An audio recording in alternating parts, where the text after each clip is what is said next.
Samajwadi party के विधायक ओम प्रकाश जी हमारे साथ हैं। बात करेंगे सर, जिस प्रकार से आज संबल को लेकर के पूरे दिन आप लोगों ने प्रदर्शन किया, सदन में भी प्रदर्शन किया, उस पर विपक्ष सत्ताधारी दल जो है वो कह रहा है कि आप लोग सदन नहीं चलने देना चाहते, इस पर चर्चा नहीं चाहते, इसलिए स्थगित करवा दे रहे हैं। अच्छा, आप बताइए कि सदन चलाना सत्ता का होता है कि विपक्ष का होता है? इनसे कौन रोका था कि आप 90 दिन चलाना चाहिए हाउस इनको साल भर में? ये 90 दिन का चला, 2 महीना भी नहीं चला पा रहा, 1 महीना नहीं चला पा रहा, 30 दिन नहीं चला पा रहा। हम कब कहते सदन हम ये अपना सप्लीमेंट्री के लिए लाए हैं, इस सदन विकास के लिए, गरीब की आवाज़ के लिए थोड़ी लाए हैं। ऐसा तो समाजवादियों ने हमेशा संघर्ष किया है और सही को सही और गलत को गलत कहने का, अपनी सरकार में भी सही को सही और गलत को गलत कहने का काम किया है। हम लोग जो आज माननीय नेता सदन ने जो बात रखी सदन में, वो कहीं से भी तार्किक नहीं था।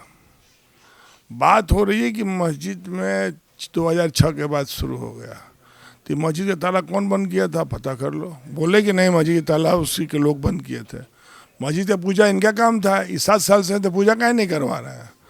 धर्मार्थ के मंत्री भी यही हैं, सरकार भी इन्हीं के पास है, सरकार 8 साल से इनकी सरकार है, तो इनका पूजा कौन रोका था?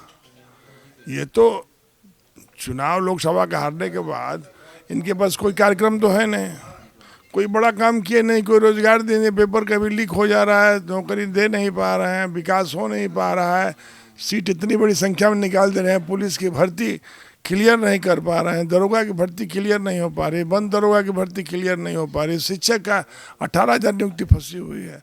तो जो काम करना चाहिए वो तो कर नहीं पा रहे हैं। नौजवान खड़ा होकर दूरबीन से खोज रहा है कि जो हुकूमत है, देखिए सरकारें लाल पीला हरा ही नहीं दिखाई देती है, सरकार महसूस कराते हैं कि हम आपके, मैं आपका हूँ।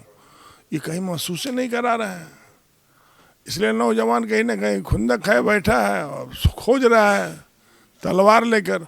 उपचुनाव सत्ता का होता है, सत्ता ने अपना खेल खेल दिया पैसा कौड़ी से, सत्ता का सदुपयोग दुरुपयोग करके। तो इसको जीत लेने से ये नहीं मान लेना चाहिए कि इनके प्रति जनता का प्यार मोहब्बत बढ़ा है। कुदरती का चुनाव दुर्घटना हो सकती है, नजीर नहीं हो सकती है। सर, जिस प्रकार से बिजली निजीकरण की बात कही जा रही है, वो प्रस्ताव लाया जा सकता है यहाँ पर विधानसभा में। कहा जा रहा है कि जितने भी उपभोक्ता संघ हैं या बिजली निजीकरण के संघ हैं, वो लगातार विरोध कर रहे हैं। तो आप क्या इस मुद्दे को सदन में उठाएंगे? देखिए, हम उठाएंगे नहीं, हम लगाने जा रहे हैं 56 में। और गलत बात है कि जो देश घाटे में है तो किसको दे दिया जाए? ब्रिटेन को? देश के बजट भी तो घाटे में है, तो कहाँ दे दिया जाए? अमेरिका को, जर्मनी को? ये कोई बस, ये इस पर मैं बहस कर चुका हूँ। जब उत्तरी ग्रिड सबसे अधिक फेल हो रही थी और सबसे अधिक लोड था, तो हमने कहा उत्तरी ग्रिड को पार्ट बाई पार्ट करो। चोरी हो रहा है तो सुरों को आने वाले कल में बिजली एक बड़ी गंभीर समस्या है, जनजीवन से जुड़ा हुआ मामला है। बिजली को हम कैसे ठीक करें?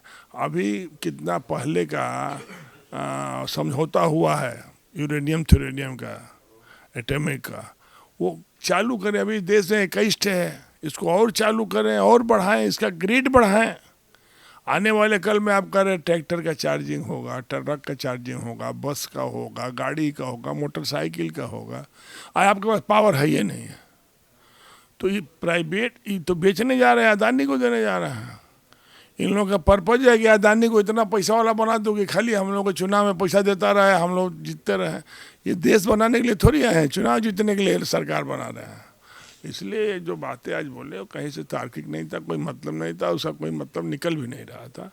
मैं फिर कहूँगा कि सदन में नेता सदन का जो वक्तव्य होना चाहिए वो कहीं ना कहीं निष्पक्ष होना चाहिए। वो निष्पक्ष नहीं था, कहीं ना कहीं पक्षपातपूर्ण था। सर, निजीकरण को जिस प्रकार से कहा गया है कि बिजली विभाग एक बड़े घाटे में दिखाया गया है, अगर ये घाटा हुआ है तो शक्ति भवन में हुआ, इसकी जांच हो। ये पीपीपी मॉडल लाने की बात कर रहे हैं। वो पीपीपी मॉडल जो है वो महाराष्ट्र में है, जहां 17 रुपये यूनिट बिजली आती है। उत्तर प्रदेश की बात करें तो आगरा में और नोएडा में इन्होंने टोरेंट को दे दिया, जहाँ पर बिजली महंगी है। दोनों ही जगह जो है ये निजीकरण फेल साबित हुआ है। अब पूरे उत्तर प्रदेश में, दक्षिणांचल और पश्चिम पूर्वांचल में ये फिर एक बार पीपीपी मॉडल लागू करने की बात करें। जब पहले ही 2 जगह फेल हो चुका है, उसके बाद ये लोग पीपीपी मॉडल लाने की बात कर रहे हैं। देखिए, हर चीज़ जब पीपी मॉडल हो तो सरकार की क्या जरूरत है? हमको यदि कैंसर हो गया है तो हमको इसका इलाज करना चाहिए कि पैरवे काट के फेंक देंगे। यदि पीपी मॉडल में नुकसान हो रहा है तो उसको कैसे रोका जाए, हर ग्रेड का अलग अलग व्यवस्था कर दे, हर लाइन लॉसेस पर चेक कराएं किस लाइन, उनको कहाँ से पता चल गया कि संभल में 78% लाइन लॉसेस है और ग्रिड में कितना लाइसेंस है, क्या नहीं बता रहे हैं। इस देश में ग्रिड है ना, तो ग्रिड के लाइन लाइसेंस कौन बताएगा? ग्रिड में तो कोई नहीं ना फंसाएगा, ग्रिड भी लाइन लाइसेंस में है ना, आप पता कर लीजिए। जितनी यहाँ ग्रिडें हैं सब लाइन लाइसेंस में है, तो उसको कैसे लाइन लाइसेंस हो रहा है? उस देश विदेश से क्यों नहीं उसके पैचअप करते हैं? उसके लिए ग्रिड को क्यों नहीं ठीक करने की बात करते हैं? ग्रिड ठीक नहीं करें कहेंगे लाइन लाइसेंस है। ये एक बहावा है, अदानी को देने का एक उपाय है, और भारत सरकार के है कि अदानी को इतना पूंजीपति बना दे। एक आदमी को डेमोक्रेसी में इतना ताकत और इतना पैसा देकर बड़ा आदमी मत बना दे कि आम जनता उसके खिलाफ हो जाए। मैं कहूँगा कि ठीक है, देना चाहिए। इस कोरोना में एक से एक लोग की कंपनी डूब गई, लेकिन अदानी जी दुनिया का एकमात्र ऐसा कंपनी है जो रोज दिन दुगुना रात चौगुना बढ़ रही है। तो ये विषय वस्तु नहीं है कि कहाँ ले प्रॉफिट हो रहा है। आप एयरपोर्ट का पानी का पता कर लीजिए, एक बोतल का रुपया मिल रहा है। रेलवे स्टेशन वाला पता कर लीजिए।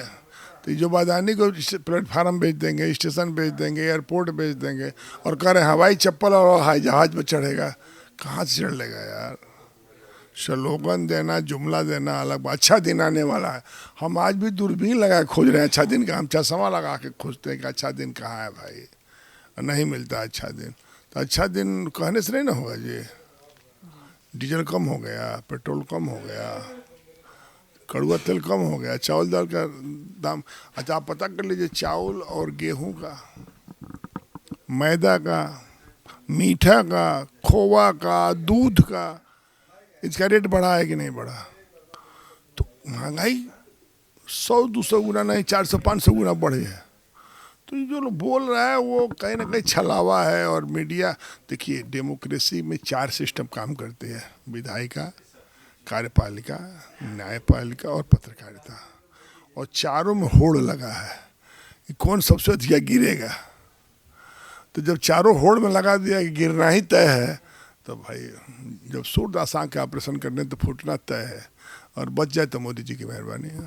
न्यायपालिका की आपने बात की, अभी जस्टिस शेखर यादव है, उनका बयान आया कि ये देश जो है बहुसंख्यक के हिसाब से चलेगा, कठमुल्लों के हिसाब से नहीं चलेगा। इस तरीके के बयान जो दिए जा रहे हैं उसे आप कैसे देखते हैं? देखिए ये अब कहाँ बयान दिए कहाँ नहीं दिया हम तो सुने भी नहीं।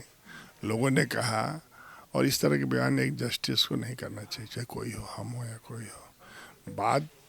बातचीत में कहें अलग बात है, लेकिन न्यायपालिका में बैठने वाले लोगों को बड़ी जिम्मेदारी से निभाना चाहिए। हम विधायक हैं तो अपने क्षेत्र में हम जात को गाली देने, कौन जात गाली वोट नहीं दिया नहीं देंगे, वो सब होते रहते हैं।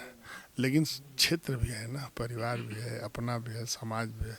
तो हम लोग काम करना चाहिए दूरदृष्टि रखकर।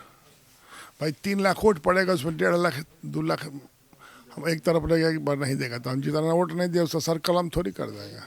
उसको समझाएंगे, बुझाएंगे, बतियाएंगे, कहेंगे कि बाबू हमको वोट दो, हम तुम्हारे लिए काम करते हैं। तो उपाय बहुत है, बशर्ते उपाय के प्रति हम समीक्षा करें। धन्यवाद। ये हमारे साथ समाजवादी पार्टी के विधायक थे, जिनका साफ तौर पर कहना है कि निजीकरण किसी भी मुद्दे का हल नहीं होता है। लखनऊ से कैमरा पर्सन बलराम के साथ नावेद माजिद, NTV निष्पक्ष। देश विदेश की ताज़ा खबर पाने के लिए हमारे चैनल NTV निष्पक्ष को सब्सक्राइब करें व बेल आइकन दबाना ना भूलें।